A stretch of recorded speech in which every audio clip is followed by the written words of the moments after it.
Film Club.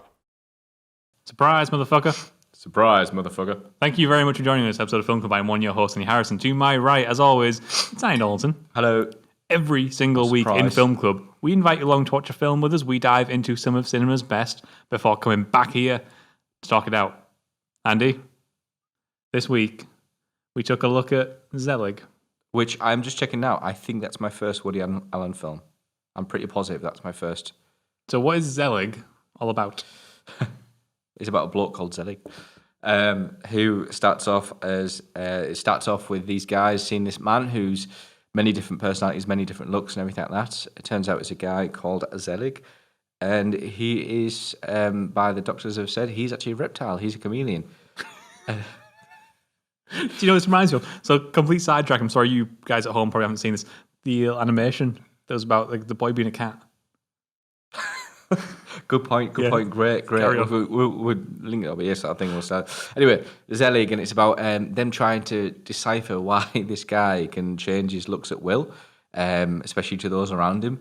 We'll go on to the scenes in a second. And then it's about a few doctors that try and help him through this condition, help him out, just like kind of, diagnose this condition. And it's about a female doctor, whose name I'll get in a second.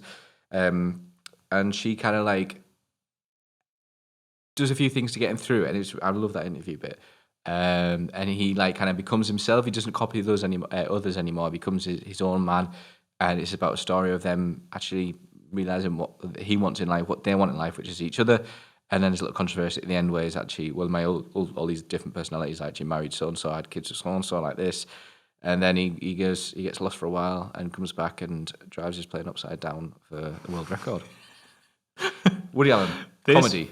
Yeah, so Woody Allen. For anybody who's never seen Woody Allen films before, this isn't a really good Woody Allen film to start on. Not 'cause it's not good, because it's not like the rest of Woody Allen's catalogue. It's really different. The whole thing is done through like a mockumentary style. So he's taken loads of old archive and stock footage and inserted himself into loads of that archive and stock footage. I'm very impressed with that. It's really impressive, given that this wasn't done in like the digital era. So this is done over a decade and a half, I think, really? Before Forrest Gump would later go on to do it. Look at Forrest Gump, and you look at those scenes where he's meeting Kennedy, where they're allowing black children into schools, removing segregation. And that's all done like really well. But that was the one that like was the forerunner in terms of doing this digitally, whereas Zelig does it with blue screen still, but does it decades very before. Impressive. Like, it looks amazing. It holds up so well. Yep, I enjoyed this. Fucking hilarious. Oh my days! There's not normally films were making me laugh out loud that much, and it's one of those where at first I didn't think I'd like it because I'm a bit iffy with black and white films. I don't feel like I feel a bit outdated. You look at something like Streetcar Named Desire and did that, and I was like, yes. Despite Brando's performance, it was outdated in terms of acting and like kind of style, and I felt a bit like, that's old school cinema. So when I saw it as black and white, I realised it was artistic choice. It was the cinematography choice. It wasn't due to the fact it was old. This is a very modern, in terms of humour, very modern feel. I feel like this was the American Monty Python. And there's jokes running, subtleties in the dialogue, everything like that. My favourite fucking line is this, and I was laughing. I watched it because I had to do two separate parts, and I made sure to watch this part again. Was when I was younger, my brother beat me. When I was younger, my sister beat my brother and beat me. My father beat my sister, my brother, and me. My mother beat my father and us three. My neighbours beat my family. The guys from down the street beat my neighbours and then beat my family and me. And I was like, and it's so well done. And I was laughing my head off. If we're talking about favourite lines and moments, I think my favourite has to come from when he got bullied when he was a kid for being Jewish. And then his parents sided with the anti-Semitics. No. That was the one. That was the one that got me. I remember listening, and I was crying. I was watching that, and I was crying. It's like, I think they're both relatively early on, and they just set this tone for this ridiculous comedy. But it's like it's so dry as well. Oh, that's what I mean. It's so dry. It's so well done. You look at so we just mentioned there about now something completely different. Monty Python. It's very much like that. It's very, although Monty Python has its flamboyance and its daft sketches. This also, whilst being daft, is very, very well put forward. It's very dry, but it's very matter of fact. It's like that's just how it is, That's just normal. Everyone just accepted it. That like you said there, he like. When he's having the speech at the end, he was like, "I was once a reptile, but I'm not anymore." I was just like, it's so accepted like this. I love it. Laughing my head off like I this. love it. So I found myself watching it, just like going like this, all these sort of laughs forward. It's been a long time since the film's done that. Woody Allen's obviously he's born out of the whole Hollywood New Wave or like American New Wave of cinema. Give us a brief rundown what American New Wave is again. Basically, the whole Hollywood system kind of started not crashing, but it was in decline. Yes. So what the studio started doing was putting money and resources into filmmakers who were brand new to the scene, young filmmakers. Okay, yeah.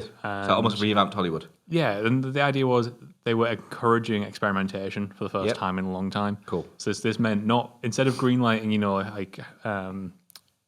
Ford's 112th Western, they were going to give money to Woody Allen to go and make this weird quirky film which only cost a couple $100,000 to make, and this birthed people like Coppola and. I guess Spielberg and Lucas would later come after that as well. Yeah. And that's where a lot of this comes from. And Woody Allen is kind of forerunner in slightly off the wall, often dialogue driven humor. And for him, this is I think a surprisingly technical film. In there's bits where he's walking up walls and things. Yeah, that was amazing. That bit. I really enjoyed that. Stunning. It's it reminded me of the scene. Sorry, it reminded me of the scene.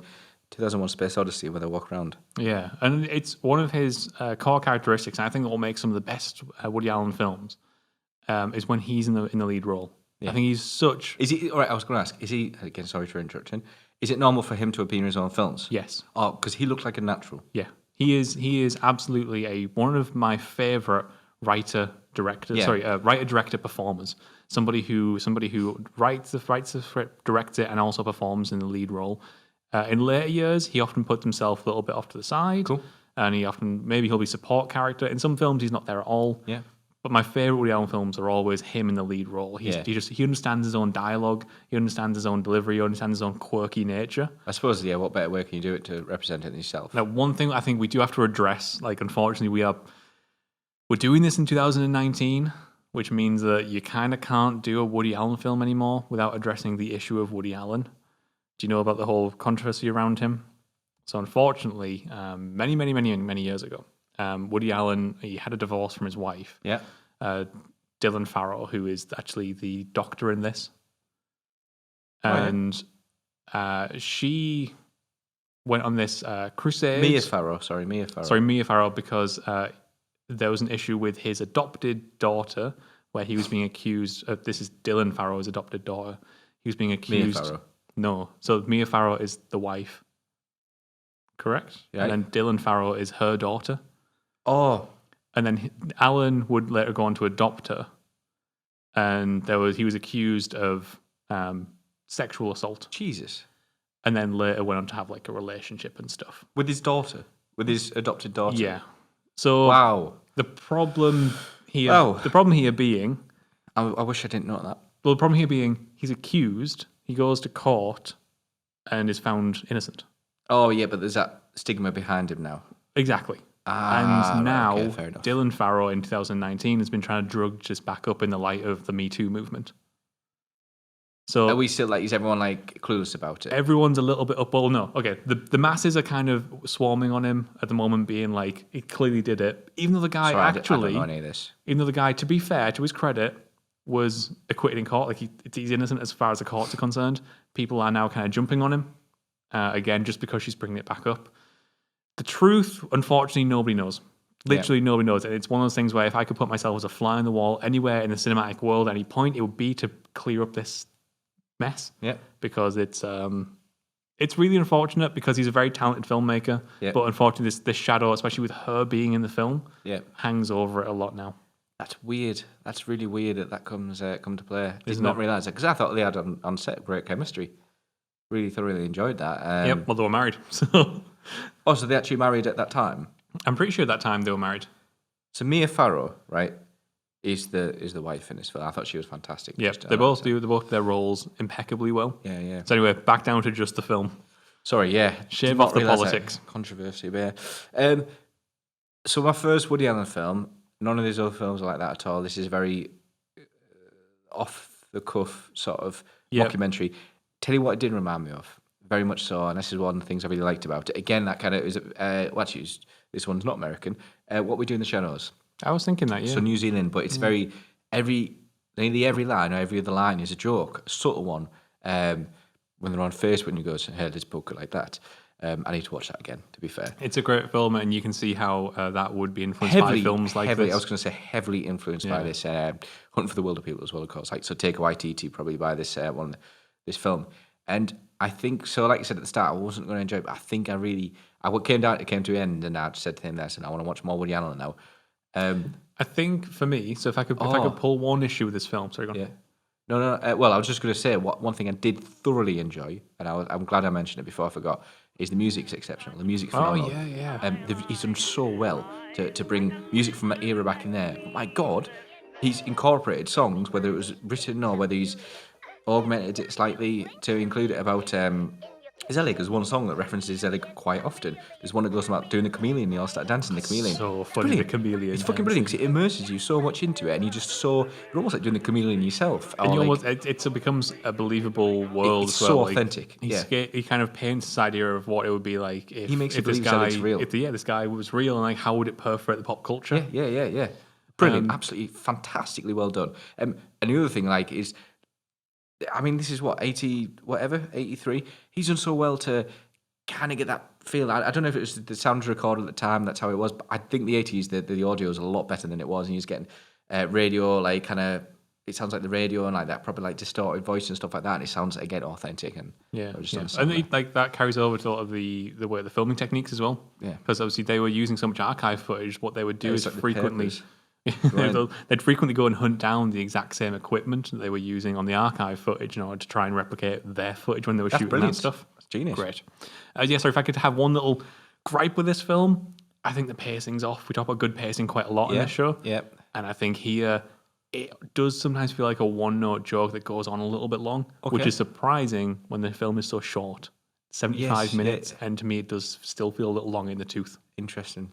Well, I enjoyed it. I thoroughly enjoyed it. And it's been a while since I watched an older film and be like, fuck yeah. So there is Zelig. You can let us know in the comments below what you thought of Zelig. Let us know if you're able to do the chameleon dance, because we want to know. You can hit us up on Twitter as well. But we will be back once again next week, where, Andy, I have a toss-up for you. Go on. We're going to do one more Woody Allen film. Because I want to watch Woody Allen. Do you want black and white, or do you want colour? I'll go colour because it's black and white. Let's do one of each. We'll see you guys next week for Annie Hall. Annie Hall. I've heard about that. I want to watch that. Till then, get watching. Good call. Annie Hall. Is it good? Oh, God.